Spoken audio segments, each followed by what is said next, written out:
you need to start small. Meron ako nabasang libro, it's a very short book. It was written by a military officer. At ang sinabi niya, that if you want to make it in life, you want to be a better person, you want to be successful, you need to start with making your bed.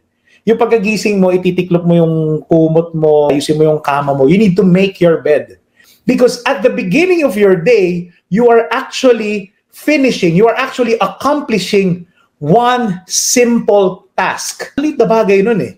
Pero sinasabi niya, from that simple, small task, kahit na parang napakawalang kwenta yan, it can actually give you momentum. Kasi pag meron kang natapos, gumaganda yung pakiramdam mo. For that guy, yun sa kanya. First thing in the morning, he's making his bed. One simple task. As for me, alam niyo anong ginagawa ko? Prayer and scriptures. Itong napansin ko.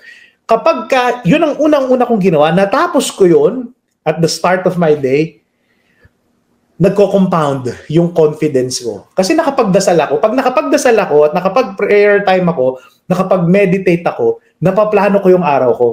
At after ko magdasal, gagawin ko na yung first task of the day ko, kung ano man ang kailangan kong trabahuhin.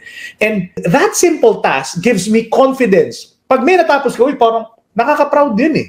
You get this fulfilling feeling na merong katuturan yung ginagawa ko. At dahil meron ng energy na naumpisahan, it will carry over to your next task, and then to the next task, and then to the next task. What is it that you need to start, kahit na maliit na bagay, so that you can be actually a better person? You can actually achieve your big dreams. I'm always a believer of this.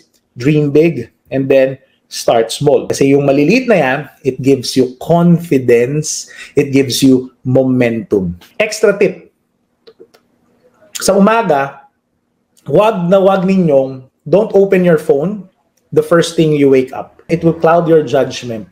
Nakampansin nyo, minsan pagkakuha nyo ng phone ninyo, you are going to laze around for a minimum of 30 minutes before standing up. Minsan nga 1 oras pa. Don't open your phone until you accomplish one small important task that will get you going. So after nun, tapos na ako prayer and scriptures, ayun, dahil set na yung utak ko, meron na akong momentum, ayan, sige na nga, tsaka ako na dadamputin yung cellphone ko. Start, and then number 2, start small.